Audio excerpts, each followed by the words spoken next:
warahmatullahi wabarakatuh. Alhamdulillahi rabbil alamin. Wassalatu wassalamu ala asrafil anbiya'i wal mursalin wa ala alihi wa ashabihi rasulillahi ajma'in. Ashhadu an la ilaha illallah wahdahu la syarika wa ashhadu anna Muhammadan abduhu wa rasuluh la nabiyya wa rasula ba'da amma ba'd. Allahumma salli wa sallim wa barik ala nabiyyil karim wa nahnu ala dhalika minasy syahidin wasyakirin walhamdulillahi rabbil alamin. Allah Ta'ala fil Qur'anil Karim, a'udzu billahi minasy syaithanir rajim. Bismillahirrahmanirrahim. Innamal mu'minuna ikhwatun fa aslihu baina akhawaykum wattaqullaha la'allakum turhamun. Sadaqallahul azim. Faqala Nabi sallallahu alaihi wasallam fi kitabil hadits, Bismillahirrahmanirrahim.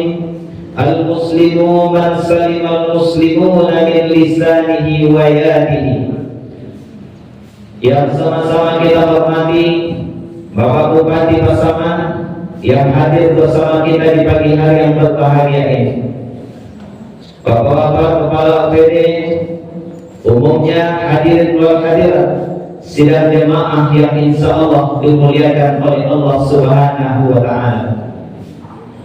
Tiada kata yang indah untuk kita lantunkan di pagi hari yang berbahagia ini kecuali mengucap syukur kepada Allah Subhanahu wa Ta'ala atas limpahan rahmat dan karunia dari Allah. Ada nikmat sehat, ada nikmat umur, ada nikmat iman dan Islam. Dengan nikmat iman dan Islam kita mampu mengharungi lautan kehidupan ini sesuai dengan kehendak Allah dan Rasulnya, dan tidak hanya memperturutkan hawa nafsu yang cenderung membawa kita kepada kesesatan. Maka oleh karena itu, sebagai orang yang mendapatkan nikmat dari Allah Subhanahu wa Ta'ala, kewajiban kita adalah mensyukuri dari setiap nikmat yang Allah titipkan dalam kehidupan kita, sehingga kita digolongkan menjadi abdan syakura, hamba yang pandai bersyukur kepada Allah Subhanahu wa Ta'ala. Salawat beserta salam buat junjungan kita Nabi Allah Muhammad sallallahu alaihi wasallam. Allahumma salli ala sayyidina Muhammad wa ala ali Muhammad. Mudah-mudahan kelak di yaumil akhir kita menjadi bagian dari orang-orang yang akan mendapatkan syafaatnya Rasulullah sallallahu alaihi wasallam. Maka lakukan setidaknya dua perkara. Pertama, istiqamah mengamalkan Al-Quran dan Sunnah, menjadikan Rasulullah uswatun hasanah, teladan terbaik di dalam kehidupan kita. Apakah ingin menjadi seorang pemimpin, menjadi kepala rumah tangga, menjadi seorang guru, menjadi orang-orang yang berkehidupan sosial, maka Muhammad sallallahu alaihi wasallam adalah uswatun hasanah, teladan terbaik dalam kehidupan kita. Yang kedua, perbanyaklah salawat kepada Rasulullah sallallahu alaihi wasallam. Mudah-mudahan dengan banyaknya bersalawat semakin bertambah rasa cinta dan kerinduan kita kepada baginda Habibina wa Maulana Muhammad sallallahu alaihi wasallam, sehingga ketika rasa cinta telah tumbuh, maka semua yang beliau ajarkan dalam kehidupan kita akan terasa ringan dan mudah untuk kita ikuti dan amalkan. Hadirin yang berbahagia, di pagi hari yang berbahagia ini insyaallah, pertama ucapan terima kasih atas waktu dan kesempatan yang diberikan kepada saya untuk kembali berbicara di hadapan Bapak Ibu semua. Tapi sungguh dari lubuk hati kita yang paling dalam tidak ada niat untuk mengajari Bapak Ibu semuanya. Karena ketika dilambihkan pandangan jauh, ditukirkan pandangan hampir, yang hadir hari ini adalah orang-orang yang punya wawasan dan keilmuan yang lebih dari saya, mempunyai pengalaman yang lebih. Tapi inilah bagian daripada agama kita. Ad-dinu nasihat. Agama itu adalah nasihat. Dengan apa kita menasihati? Wa tawassaw bil haqq wa tawassaw bis sabr. Saling menasihati dengan kebenaran, saling menasihati dengan kesabaran. Mudah-mudahan Allah senantiasa tuntun dan bimbing setiap langkah perjalanan kita agar kita tetap istiqamah menyuarakan kebenaran di tengah kehidupan kita di zaman dan masa-masa kita hari ini penuh dengan ujian dan fitnah, sehingga kita terkadang sulit membedakan mana yang benar, mana yang salah, mana yang jujur, mana pengkhianat, mana orang-orang yang benar-benar tulus, dan mana orang-orang yang punya kepentingan. Saudara yang dimuliakan Allah, maka tidak ada jalan bagi kita kecuali memohon hidayah dan petunjuk dari Allah Subhanahu wa taala, sehingga yang hak terlihat benar, yang batil terlihat batil dalam kehidupan kita.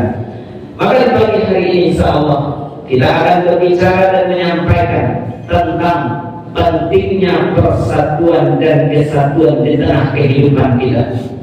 Hadirin jamaah yang dimuliakan Allah Subhanahu wa taala, Islam mengajarkan kepada kita bagaimana pentingnya untuk menjaga ukhuwah Islamiyah, persatuan dan kesatuan, agar kehidupan kita ini tetap terjaga, tetap berjalan sesuai dengan apa yang diinginkan oleh Allah dan Rasul-Nya. Kenapa demikian? Pertama dasar kita adalah di dalam Al-Quran surah ke-49 pada ayat yang ke-10.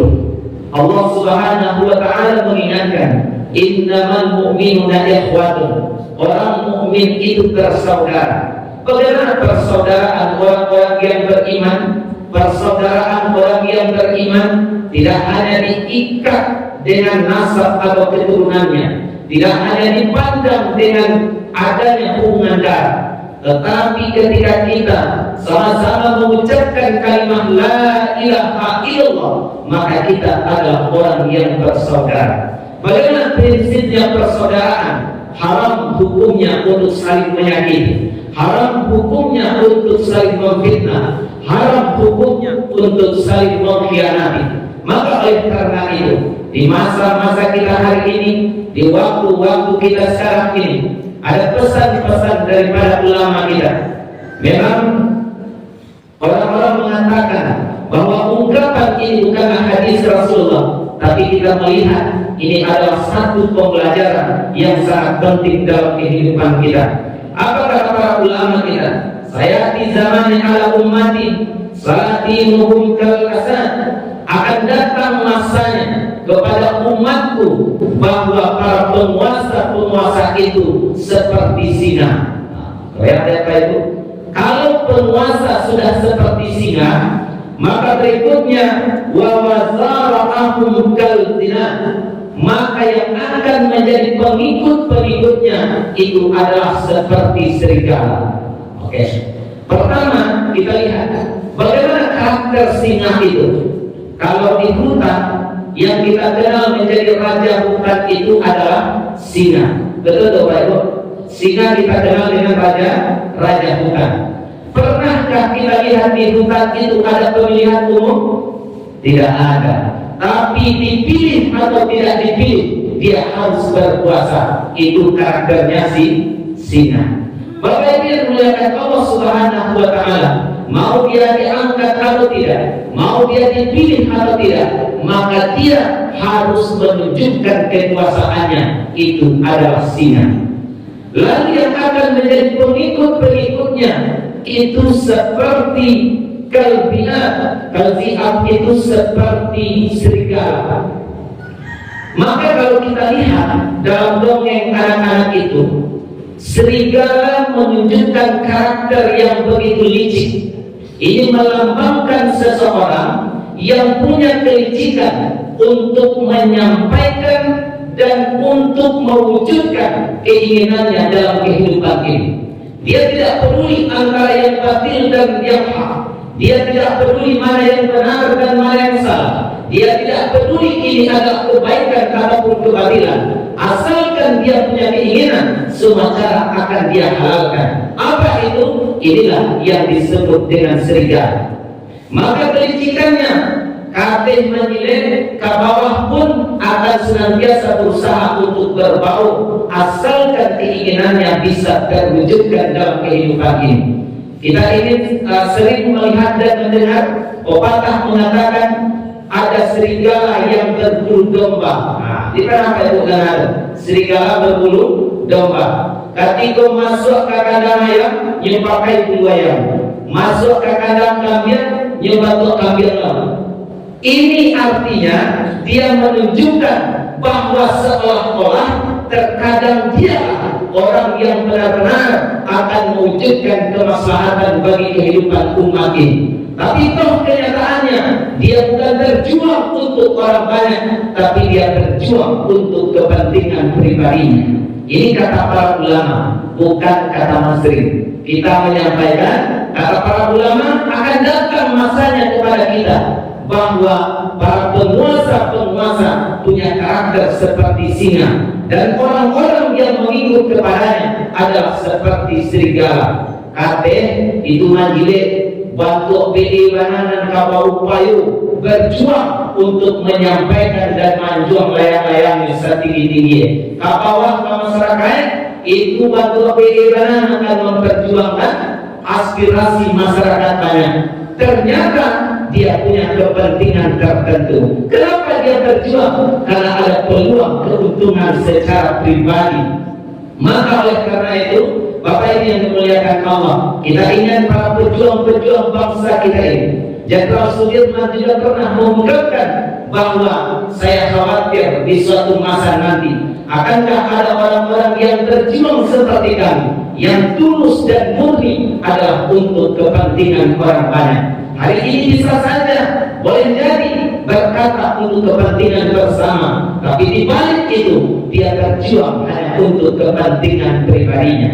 Maka oleh karena itu pesan penting di dalam Al-Quran mengatakan bahwa bagi kita sebagai seorang mukmin yang paling penting kita jaga adalah nilai-nilai persaudaraan. Biarlah berbeda pilihan kita, biarlah berbeda orang-orang yang akan kita usung, tapi ingat persatuan dan kesatuan adalah number wahid, nomor satu dalam kehidupan kita. Jangan gara-gara berbeda pilihan lalu kita tidak tertegur sapa. Berbeda pilihan kita lalu kita anggap itu adalah musuh. Berbeda pandangan politik kita lalu kita anggap ini adalah orang yang harus kita singkirkan dan kita musnahkan. Hati-hati bahwa hidup kita ini hanyalah khayali. Apa itu khayali? Berbatas waktunya, tidak ada yang kekal dan abadi dalam kehidupan kita. Toh kenyataannya dalam realitas kehidupan kita terbukti dan nyata sekali.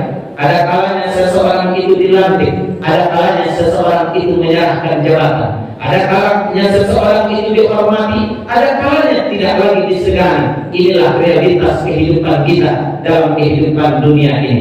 Lalu bagi kita masyarakat, hari ini Bapak Ibu dimanapun setiap kesempatan tetap kita sampaikan, jaga ukhuwah Islamiyah di tengah kehidupan kita.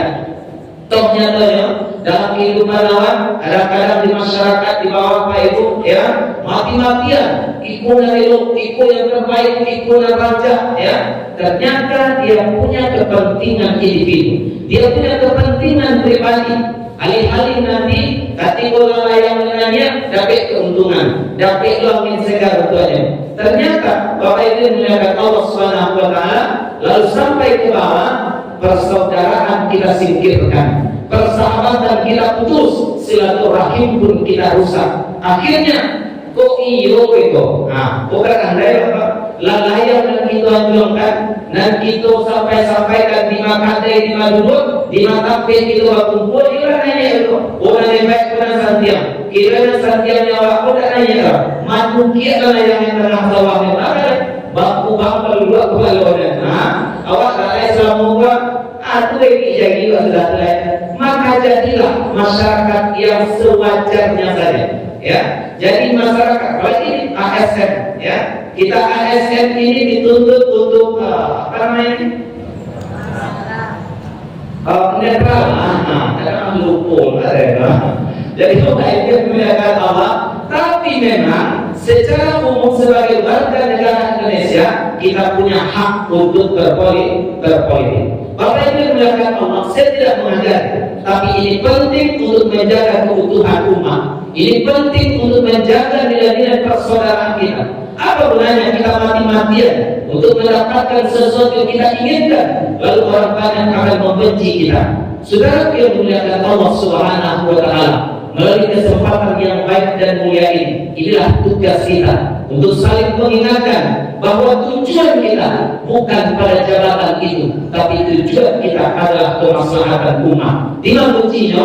Kuncinya ada pada niat kita. Kalau niat kita tulus untuk orang banyak, insya Allah dan alam semesta ini, Tuhan dan alam semesta akan membantu kita untuk mewujudkan segala sesuatu yang terbaik dalam kehidupan kita. Tapi kalau ada kepentingan tersendiri, maka bersiaplah Allah dan para bala tentaranya tidak pernah tidur dari apa yang kita lakukan.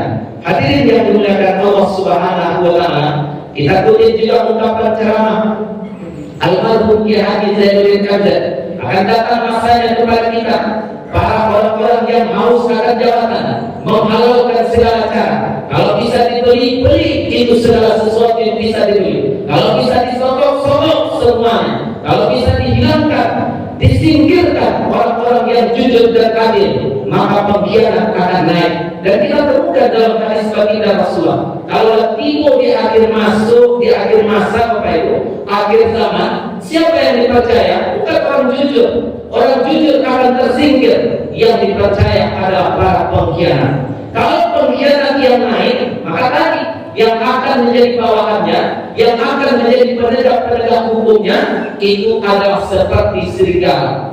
Orang-orang yang licik, yang bisa memperjualbelikan hukum. Makanya muncul paradigma oleh masyarakat kita bahwa hukum itu seperti pisau, tumpul ke atas, tajam ke bawah. Orang biasa melakukan kesalahan dihukum seberat-beratnya, tapi kalau para pejabat yang melakukan kesalahan itu, ada saja jalan keluarnya. Wadidironya. Hepeng ke mengatur. Itu bahasa saya tahu. Awak ada masih goreng. Cuma dia coba terang-terang. Ayat tu kotor. Jegas ketemu kan. Bapak Ibu dimuliakan Allah Subhanahu wa Ta'ala. Maka oleh karena itu, di masa kita sekarang ini, poin pertama yang harus kita jaga adalah jaga ukhuwah Islamiyah, jaga persatuan dan kesatuan. Toh yang paling penting bagi kita adalah menjaga kerukunan umat di tengah kehidupan kita ini. Yang kedua, bagaimana Islam mengajarkan kepada kita dalam etika berpolitik. Dalam hadis baginda Rasulullah dikatakan, al-muslimu man salima muslimuna min lisanihi wa yadihi. Muslim yang baik itu adalah muslim yang selamat dari lisannya dan tangannya. Maka muslim yang baik tidak akan berkata kecuali yang baik-baik saja. Tidak kita hadis baginda Rasulullah, al-mu'min kana latin. Orang mukmin itu seperti lebah. Bagaimana karakter lebah? Coba lihat karakter lebah. Lebah itu tidak akan memakan segala sesuatu kecuali yang baik-baik. Maka tempat hinggapnya adalah bunga, yang dimakan adalah saripati bunga. Orang beriman yang dia makan adalah perkara yang baik-baik, yang halal thayyiban, yang halal lagi baik. Yang kedua, karakter lebah itu yang dikeluarkan adalah obat, yang dikeluarkan pun adalah yang baik-baik. Inilah karakter orang-orang yang beriman. Maka kalau kita mengaku beriman kepada Allah Subhanahu wa Ta'ala, kita tidak akan berbicara kecuali pembicaraan kita mengandung kebaikan. Maka kata baginda Rasulullah di dalam hadis lain dikatakan, siapa yang benar-benar beriman kepada Allah dan hari akhir, falyaqul khairan, berkatalah yang baik-baik, aw liyasmut, atau lebih baik kita diam. Maka perkataan yang baik akan mendatangkan kebaikan, dan perkataan buruk pun akan mendatangkan keburukan. Begitu hakikat dari kehidupan kita ini. Maka oleh karena itu, hadis ini mengajarkan kepada kita untuk senantiasa menjaga setiap ucapan kita dan juga menjaga setiap tindakan kita dalam kehidupan ini. Yang berikutnya, kalau terjadi perpecahan di tengah kehidupan umat ini, maka yang akan terjadi seperti yang diungkapkan oleh Umar bin Khattab. Umar bin Khattab mengatakan bahwa tidak ada Islam tanpa jamaah. Satu, tidak ada Islam tanpa jamaah. Yang kedua, tidak ada jamaah tanpa kepemimpinan, dan tidak ada pemimpin tanpa ketaatan. Islam tidak akan berdiri tanpa persatuan dan kesatuan. Hari ini bukan hanya di lingkungan kabupaten kita saja.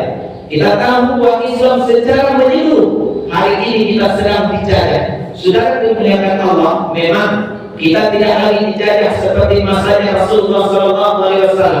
Kita tidak lagi dijajah seperti orang tua-tua kita terdahulu, dijajah oleh Belanda yang kurang lebih 3,5 abad, datang lagi Jepang 3,5 tahun. Tidak henti-hentinya untuk merebut segala sesuatu yang kita miliki di negeri kita tercinta ini. Tapi meskipun mereka telah angkat kaki dari kampung halaman kita ini, tapi ingat, hari ini kita tetap saja masih dijajah. Apa penjajahan kita hari ini? Disebut dengan ghazwul fikri, penjajahan alam pikiran. Bagaimana musuh-musuh kita menjajah kita? Hari ini kita mungkin dibiarkan hadir ke rumah Allah, tapi ternyata akidah kita didangkalkan. Biarkan umat Islam dia bangun rumah-rumah ibadahnya seindah mungkin, tapi miskinkan mereka dari nilai-nilai ibadah. Biarkan mereka menyuarakan tentang kebersamaan, tapi miskinkan hati mereka dengan kepedulian, sehingga akhirnya terlihat duduk di dalam satu ruangan, tapi hatinya tidak pernah menyatu dan bersama. Inilah yang harus kita sadari. Inilah yang harus kita paham, bahwa sepanjang kehidupan umat Islam itu akan saja tetap muncul orang-orang yang tidak menyukai dengan kebersamaan dan kebutuhan umat ini. Maka yang kedua, tidak ada jamaah tanpa kepemimpinan. Bagaimana kemaslahatan orang banyak akan terwujud tanpa pemimpin-pemimpin yang aman? Hadirin yang dimuliakan Allah, hari ini kalau Bapak Ibu berbicara tentang sulitnya mencari pemimpin di bawah Bapak Ibu, di masyarakat itu ada ungkapan yang senantiasa kita dengar. Apa kata mereka? Ustaz, kini siapa bawa pilihan bantu itu ye bibana nakasanamu beedana nakanya mati joya nakawa te koyo pagi lagi kasawa ada jual di belakang. Bapak Ibu muliakan Allah, ini adalah bentuk daripada aktualisasi perasaan masyarakat kita hari ini. Janji-janji yang senantiasa diikrarkan, tapi tak pernah terwujudkan dalam kehidupan ini secara umum. Maka Bapak Ibu yang dimuliakan Allah Subhanahu wa Ta'ala, sehingga terkikis habis nilai-nilai kepercayaan dari masyarakat luas kepada siapapun yang memimpin. Tapi Bapak Ibu, kita yakin dan percaya di tengah gemerlapnya kehidupan umat hari ini, kita yakin dan percaya masih ada pemimpin-pemimpin yang amanah itu, masih ada pemimpin-pemimpin yang jujur gitu. Tapi terkadang Bapak Ibu belum mampu melihatnya dengan mata hati. Dengan apa kita melihat? Dengan mata pencaharian. Nah, ini ada tapi mencari sesuatu hati Bapak Ibu. Lain tapi untuk pencaharian di sana, itu pemimpinnya ini kan. Oh malah menuntunkan masalahnya, malah kakek proyek whatever, malah kakak bisa mengke ulah jadi kepala dinas. Oh siapa? Asal ya, udah dijanji ya Bapak Ibu boleh. Dan situngkin lalah dia kan. Nah, dah siang dah malam, pokoknya soal kali. Ingat Bapak Ibu, siapapun nanti menjadi pemimpin kita, maka ingat yang kita angkat menjadi pemimpin itu telah diajarkan di dalam agama kita. Lagi ajarnya di agama. Kalau dalam salat itu, tahu baik, sebelum kita salat kan ada dikumandangkan iqamah namanya. Maka iqamah itu kalau dalam bahasa tata kehidupan kalau politik misalnya itu sama dengan proklamasi ya. Nah, kemudian nanti diangkat yang menjadi imam itu siapa? Orang yang paling fasik, ya, yang paling fasik. Bahasa yang paling fasik itu orang pandai mengejek. Kalau jadi pemimpin, kalau mengejek itu terbata-bata. Disuruh mengejek gua mabak ini, ya, itu terlihat. Bahkan menyampaikan aspirasi masyarakat ya. Atau misalnya ketika bawah disuarakan punajah ya, dia tidak pernah bergerak ke bawah, tapi namanya punya kan sehingga itu bergerak ke bawah sehingga akhirnya ketika ada itu untuk menyuarakan suara masyarakat. Kan kini zamannya zaman dunia maya. Jadi bagaimana perkembangan teknologi, bagaimana tatanan kehidupan kita bermasyarakat bahkan sampai bernegara. Nampaklah saya itu, ya. Bukan sekolah ini tahu nilai itu, ya. Meskipun kadang-kadang penilaiannya salah. Tapi banyak negara tuh, kejadiannya salah pilihan ya. Itu arbunya, arbahnya kan. Itu bersatuannya. Bukan kafe di aponennya ya. Ini metode baju dia berkata pada tersampaikan suara dan aspirasi masyarakat. Kalau kawan bentuk ini berjuang sampai ke pusat negara, ya. Tapi kenyataannya dia hanya mencari keuntungannya secara individu. Bahwa dia memuliakan Allah Subhanahu wa Ta'ala, tapi tentu akan sangat berbeda dengan pemimpin-pemimpin kita yang muncul di ranah pasangan ini. Kalau dalam pasangan itu mau pakai baik seribu, ya. Pokoknya kan pasangan, kalau udah pas, kalau pas, aman. Apa yang pas ini loh? Pokoknya pas strategi ya, pas mulus soalnya masyarakat ini ikut sulit ya untuk makin pemahaman dari masyarakat apa? Apa itu kadang-kadang ada lontarkan pertanyaan kepada masyarakat dan jamaah kita. Pak kira siapa seorang kita pilihan kami semalam ya siapa menanti tisigah itu mana kita pilihan ilaha illallah. Kalau ketua kota ini pemikiran masyarakat apa itu kalau kan pemimpin ini gambaran daripada karakter masyarakatnya. Semakin baik karakter masyarakatnya, Allah hadirkan pemimpin-pemimpin yang baik. Tapi kalau masyarakat yang luwih mana, ayo tipu pemimpinan cengkok utahan sehingga akhirnya dia hanya memikirkan tentang keuntungan dan kesenangannya secara individu tanpa memikirkan kemaslahatan umat.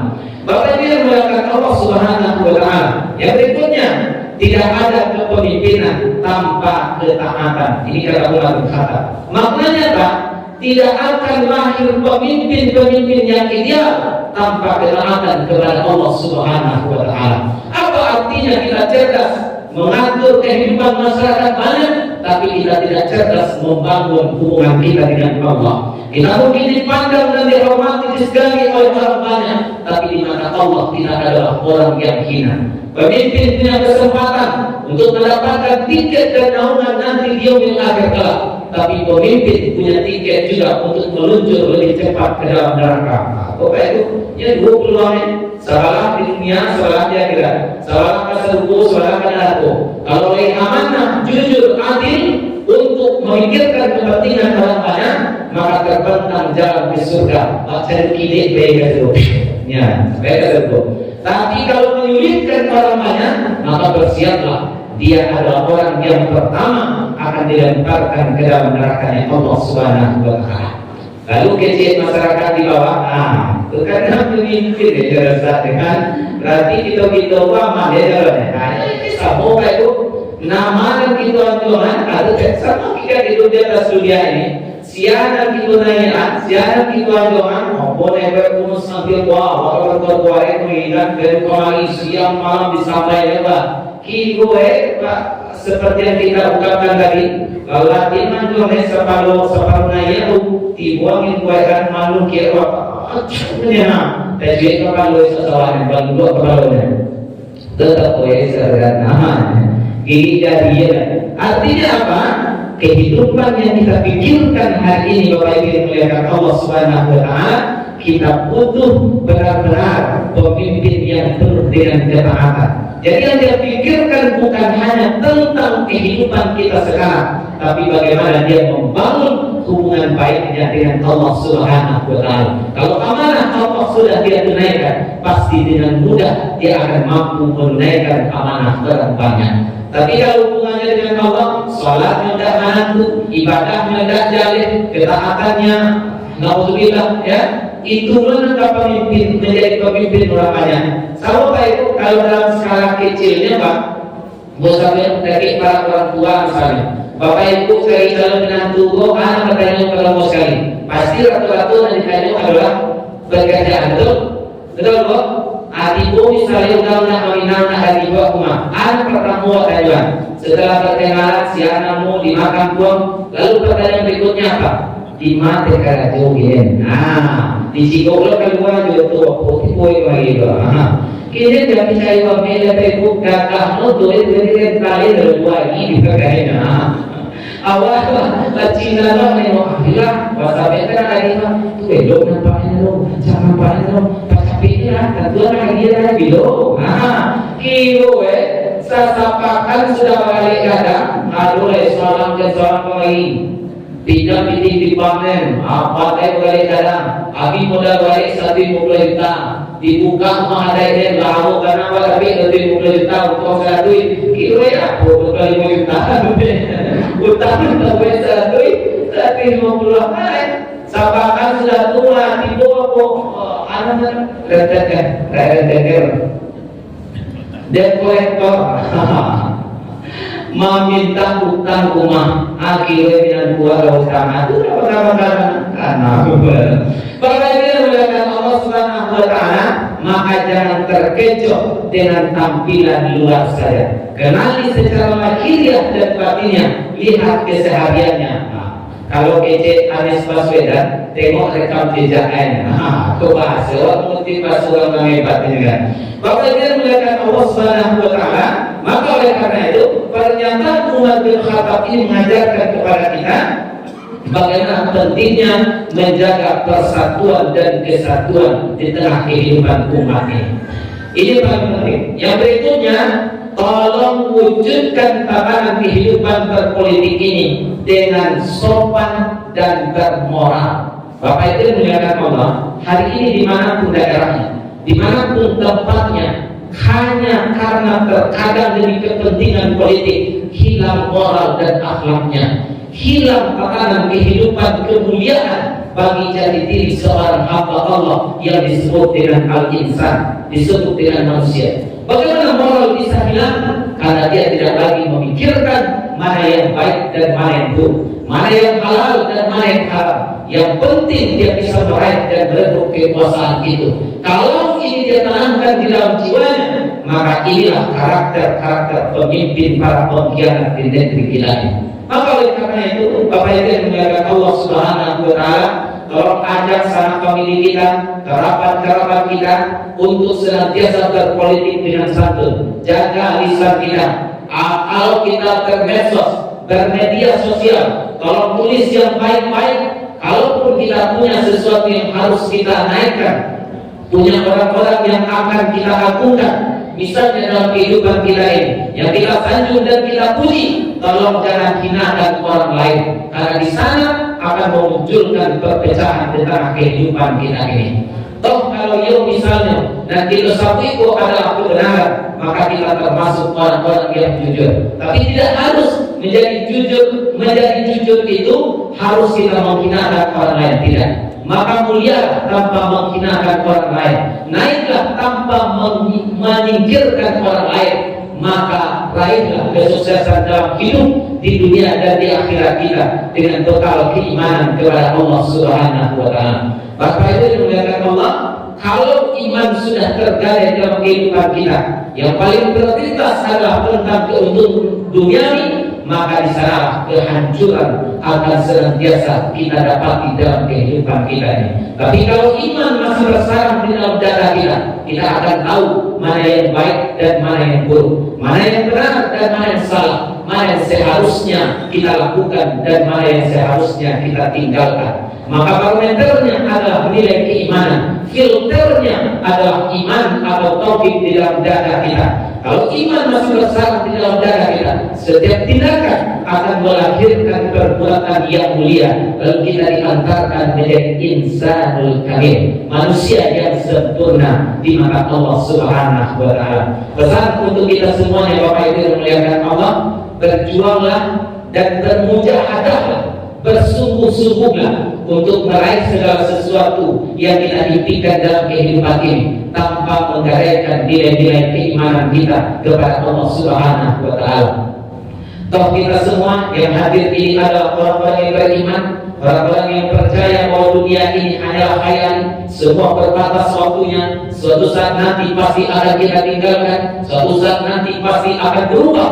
Itulah bagian daripada alam ini, Bapak Ibu. Alam ini tidak ada yang tetap ya, semua terus berubah dalam kehidupan kita ini. Apalagi dalam pandangan politik, hari ini iya, bisa saja besok tidak. Maka para ulama mengatakan asyasah yudhahu, politik itu jurang mencurangi. Memang ini adalah satu hakikat dalam kehidupan kita ini yang harus kita pahami secara logika dan kita imani secara kalbu. Kenapa demikian? Karena akal dan hati dalam menapaki perjalanan kehidupan ini harus senantiasa kita selaraskan. Akal, hati, lalu nanti di antara keduanya dihidupkan dengan nafsu. Nafsu mendorong manusia untuk mendapatkan segala sesuatu tanpa memikirkan antara baik dan buruk. Wa ma ubaligu nafsi inna nafsala amaratu bisu'i illa rahimati inna rabbi ghafurur rahim. Kata Nabi Yusuf, aku tidak merasa aman dari hawa nafsuku, karena nafsu hanya cenderung mendorong manusia untuk melakukan kejahatan, kemunafikan, kezaliman, pengalihan dan lain sebagainya. Maka sesungguhnya hanya nafsu yang diridai oleh Tuhanku yang akan membawaku kepada jalan kebaikan. Maka Bapak Ibu yang memuliakan Allah Subhanahu wa Ta'ala, lalu Allah titip agama kepada kita. Agamalah yang akan mampu menekan hawa nafsu, menyeimbangkan akal dan kalbu kita, sehingga kita tahu mana yang harus kita lakukan dalam kehidupan ini. Cerdaslah menjadi masyarakat hari ini. Jangan mau ditipu, jangan mau kita diolok-olok, jangan digadaikan akidah dan keimanan kita hanya dengan uang 50.000 dan 100.000. Pemikiran kita bukan hanya tentang individu, tapi bagaimana kita membangun kemaslahatan umat, bagaimana kita tetap bersatu dengan mewujudkan kebaikan-kebaikan, dengan mengangkat seorang pemimpin yang penuh dengan dedikasi, penuh dengan amanah, penuh dengan tanggung jawab, seperti kepemimpinan yang dicontohkan oleh Rasulullah Sallallahu Alaihi Wasallam. Kalau sudah kita angkat, sami'na wa ata'na, kita dengar dan kita taat, selagi yang dia perintahkan itu berada di dalam kebaikan. Tapi la ta'ati bi maksiatillah, tidak ada ketaatan untuk bermaksiat kepada Allah Subhanahu wa Ta'ala. Kalau pemimpinmu menyuruh untuk melakukan kebaikan, lakukan itu, karena itu adalah kewajiban kita. Tapi kalau pemimpin mengajak kita untuk bekerja sama dalam perbuatan dan kejahatan, la ta'ati bi maksiatillah, tidak ada ketaatan untuk bermaksiat kepada Allah Subhanahu wa Ta'ala. Inilah prinsip seorang masyarakat yang baik, seorang individu yang mulia, sehingga kita tetap menjaga ruh daripada keimanan kita. Kalau ruh keimanan sudah terjaga, maka diri kita akan menjadi insanul kamil, manusia yang sempurna, yang dibungkus dengan nilai-nilai kebaikan dalam kehidupan kita ini. Bapak Ibu yang muliakan Allah Subhanahu wa Ta'ala, oleh karena itu mari tetap kita jaga persatuan dan kesatuan di tengah perbedaan yang senantiasa muncul di tengah kehidupan kita ini. Maka biarlah perbedaan itu mengalir seperti air, tetapi tetap kita semua akan berakhir di muara. Mana muara kita? Muaranya adalah mendapatkan pemimpin yang aman. Yakin dan percaya di lubuk hati kita masing-masing, hari ini kita rindu dengan seorang pemimpin yang aman. Kita rindu dengan seorang pemimpin seperti dicontohkan oleh Umar bin Khattab. Kita rindu dengan pemimpin yang dicontohkan oleh Rasulullah Sallallahu Alaihi Wasallam. Siapa tidak rindu? Semua kita pasti merindukannya. Maka semua itu tidak hanya kita dapatkan begitu saja, tapi harus melalui jalan perjuangan, bermujahadah, bersungguh-sungguh. Ingat Bapak Ibu pesan Rasulullah, akhir zaman, mungkin ini adalah masa kita. Akhir zaman maka yang dipercaya itu adalah para pengkhianat, tapi orang-orang jujur akan disingkirkan. Kalau Bapak Ibu bisa melihat siapa yang jujur dan siapa yang berkhianat, maka bermujahadah untuk memperjuangkan orang-orang jujur dalam kehidupan ini. Insya Allah, kalaupun kita senantiasa tidak mendapatkan peluang dan kesempatan untuk naik menjadi yang terbaik, menjadi pemimpin yang diharapkan oleh banyak orang, tapi setidaknya kita berada pada jalur yang benar, insya Allah. Bapak Ibu yang Allah Subhanahu wa Ta'ala, itu barangkali yang dapat kita uraikan dan kita ingatkan bagi kita semuanya. Mudah-mudahan kita menjadi masyarakat yang cerdas, masyarakat yang penuh dengan kepedulian, bukan hanya memikirkan tentang keuntungan kita secara pribadi, bukan hanya memikirkan keuntungan kita secara keluarga, tetapi lebih luas lagi bagaimana masyarakat Pasaman ini, kampung awako, nagari awako, kabupaten kita ini benar-benar menjadi negeri yang penuh dengan kebaikan. Yang kita kenal dengan sebutan Baldatun Thayyibatun Rabbul Ghafur, negeri yang penuh dengan kebaikan, yang didatangkan ampunan dari Allah Subhanahu wa Ta'ala, yang didatangkan rahmat dan hidayah oleh Allah Subhanahu wa Ta'ala, sehingga misi dan cita-cita kita bersama, lahir dan batin, kebahagiaan yang terlihat dan yang tidak terlihat, bisa kita wujudkan dalam kehidupan nyata. Itu barangkali. Terima kasih untuk semua perhatian. Mohon maaf untuk semua kekurangan. Terisi karena tersimbang menurut terisi dan diam, tersimbang karena sejujurnya bila maaf diminta dan segala galanya.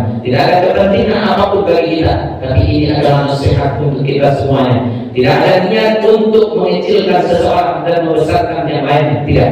Tapi mari kita bersama-sama memandang dengan pandangan yang sama, dengan pandangan yang sesuai dengan Al-Quran dan Sunnah untuk kemaslahatan kita bersama. Terima kasih untuk semua perhatian. Mohon maaf untuk semua kekurangan.